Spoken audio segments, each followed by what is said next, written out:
Isang binatilyo ng ngangalakal na nakakuha ng isang vintage bomb sa isang creek sa boundary ng Pasay at Makati kagabi.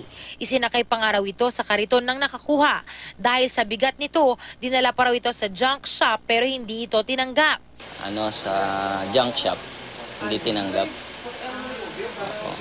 Kaya ibinalik nila doon. Naalarma yung mga barangay, tinawag sa amin. Actually, ito po yung mga World War II, yung mga vintage bomb. Tinatawag namin to ukso, yung unexploded ordnance. Sa itsura nito, hindi raw aakalain na isa itong vintage GP o ground purpose bomb na posibleng mula pa raw noong World War II. Posibleng sa ilog raw ito nahulog at hindi nga sumabog. Ipinakita pa sa amin ang posibleng itsura nito dati. Galing po ito sa mga airplane, drop munition ang tawag namin dito. Actually, may lifting plug po yon, kaya lang deteriorated na siya, siguro sobrang tagal na.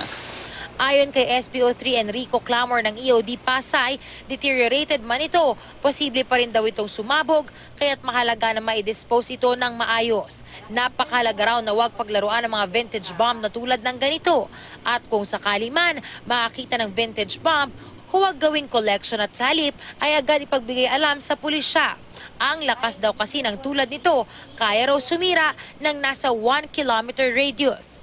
Delikado po ito kung pupukpukin nyo siya sa shock. Delikado rin sa heat. Kung yung iba kasi ina-acetylene, sasabog po siya.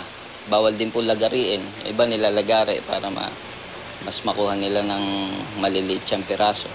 Yung mga spark. Delikado po siya. Sasabog pa po siya. Sasabog pa po siya kahit na ilang taon na po ang... Opo ma'am, kasi meron pa rin po siyang explosive sa loob. Isay Reyes, GMA News.